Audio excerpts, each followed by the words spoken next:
Գագիկ Ծառուկյանը Մոսկվայի Կարմիր հրապարակում ներկա է գտնվել մեծ հաղթանակի շքերթին, իսկ Երևանում Ծառուկյան ընտանիքի անունից թիմակիցները ծաղկեպսակ են դրել հաղթանակի զբոսայգու անմար կրակի մոտ, նշանավորելով մեր փառահեղ անցյալն ու հաղթանակը, որում մեծ է հայերի ավանդը։ Երկրորդ աշխարհամարտին մասնակցել է 600,000 հայ, 300,000-ը չի վերադարձել ռազմադաշտից։ Հայերի հետքը հաղթանակի բազմաթիվ դրվագներում է, ռազմարվեստի բացառիկ դասերով։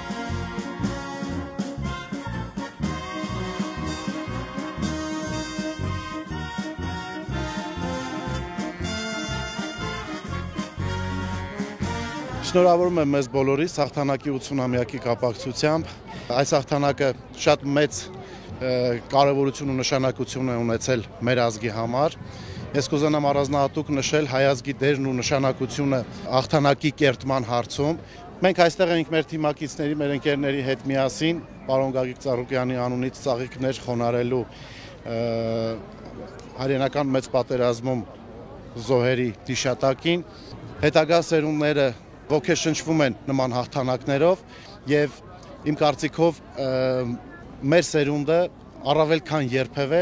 այժմ հասկանում է հաղթանակի կարևորությունը, հաղթանակի շունչը, քանի որ մեզ հաղթանակներ շատ են պետք։